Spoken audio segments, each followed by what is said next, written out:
Olja Kuprijan. Ilustrirala Oksana Drahkovska. Super ljepilo za vazu. Mama i tata su se toliko žustro raspravljali da su razbili vazu. Mama je povikala: "Joj, pa to je bila moja najdraža kristalna vaza." "Počinje, zar nemamo još vaza?" pitao je tata. Zagrlio sam mamu oko struka i rekao: "Ne brini se, mamice, kad narastem kupit ću ti novu, još ljepšu."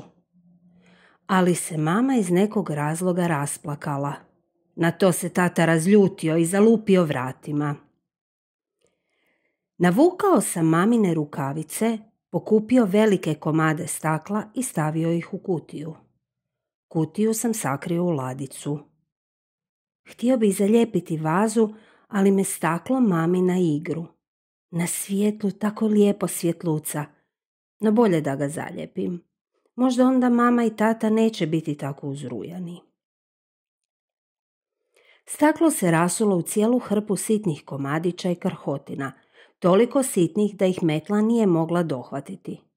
Donio sam usisavač, namjeravajući ih pokupiti, no mama se naljutila, zgrabila usisavač i zaključala se u kuhinji. Nakon nekog vremena otvorila je vrata, nježno mi razbarušila šiške pa ih tiho zatvorila.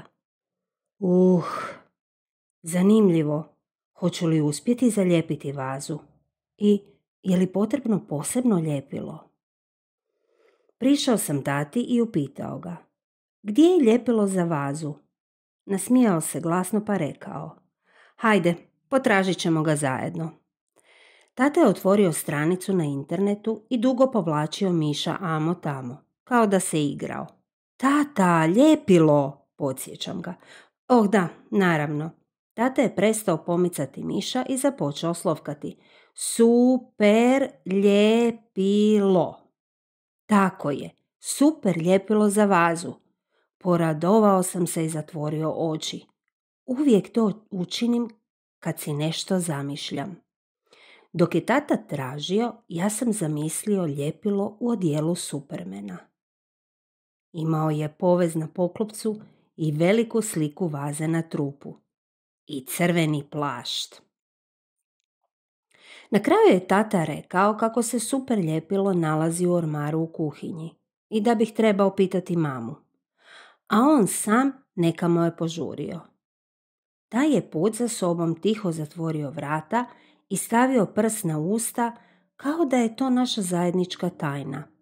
Iako ja nisam imao pojma kamo je tata otišao. Mama je sjedila u kuhinji i pijuckala čaj. Na stolu su bile razbacane papirnate maramice. Sigurno je bila bolesna. Ona se uvijek liječi vrućim čajem. "Gdje je super ljepilo za vazu?" Mama je podigla obrvu, baš onako kako to uvijek učini kad joj prenesem nešto što je rekao tata. "Hajde, pogledat ćemo," rekla je, pa dodala tiše.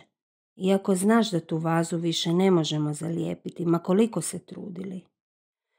"Mama, ovo je super ljepilo. Ono može sve zalijepiti." "U toj vazi već dugo nema cvijeća. Zato se više ne da zalijepiti." Odrasli se često uzrujavaju zbog takvih sitnica. Ja nikad ne bi plakao za vazom u kojoj dugo nije bilo cvijeće. Možda nam ta vaza i nije neophodna. Ali zašto su se mama i tata tako posvađali oko nje? Zazvonilo je zvono na vratima. Mama je stavila naočale i uzela knjigu s prozorske daske.